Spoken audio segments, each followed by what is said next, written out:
Allez les amis, on est parti pour voir comment utiliser les tableaux de signes des fonctions affines pour résoudre une inéquation. On s'y met tout de suite.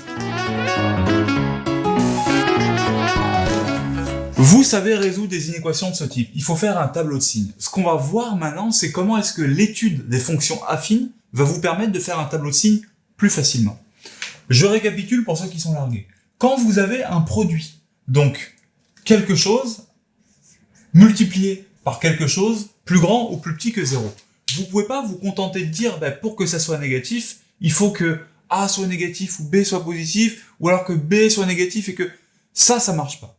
Ce qu'on fait, c'est qu'on fait un tableau avec, sur la première ligne, x. Sur la deuxième ligne, la première fonction affine, 3x moins 2. Sur la deuxième ligne, la deuxième fonction affine, 5x plus 1. Et sur la troisième ligne, tout simplement, le produit des deux. Donc, 3x moins 2 fois 5x plus 1. On va faire la première ligne. Donc, on va étudier le signe, faire le tableau de signe de 3x moins 2, puis le tableau de signe de 5x moins 1. Ensuite, on va utiliser les règles plus par plus égale plus, moins par moins égale plus, plus par moins égale moins, pour remplir la troisième ligne, la ligne qui nous intéresse, et on va pouvoir répondre à la question de savoir quand est-ce que ça, c'est plus petit que 0, en regardant les signes qui sont ici. On commence. Le tableau de signes de 3x-2. Je vais aller vite parce qu'on l'a déjà fait. Si vous savez pas comment faire, vous pouvez regarder la vidéo qui s'affiche. Donc je résous quand est-ce que 3x-2 est égal à 0. Ça veut dire que x est égal à 2 tiers. Donc je vais mettre 2 tiers ici. Je sais que pour 2 tiers, 3x-2 vaut 0. Je sais en plus que 3x-2 c'est une fonction croissante.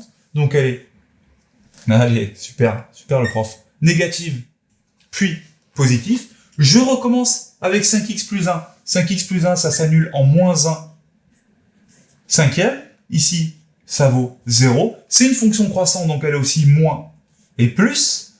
Je remets mes petits signes ici pour que ça soit bien clair. Je vais tirer mes deux zéros, ici et ici. Pourquoi est-ce que je fais ça? Pourquoi est-ce que je tire des zéros? Eh bien, regardez. Prenons l'exemple de moins 1 sur 5. Quand x vaut moins 1 sur 5, j'ai 3x moins 2, donc ce bout-là, qui vaut quelque chose de négatif, je sais pas ce que c'est, par exemple, moins 1, et 5x plus 1 qui vaut 0. Si je fais moins 1 fois 0, ça va me donner 0. De même pour 2 tiers, celui du haut, donc 3x plus 2 vaut 0, et 5x plus 1 vaut quelque chose de positif, par exemple 3. Si je fais 0 fois 3, ça va me donner 0. Et ensuite, je réfléchis en termes de signes.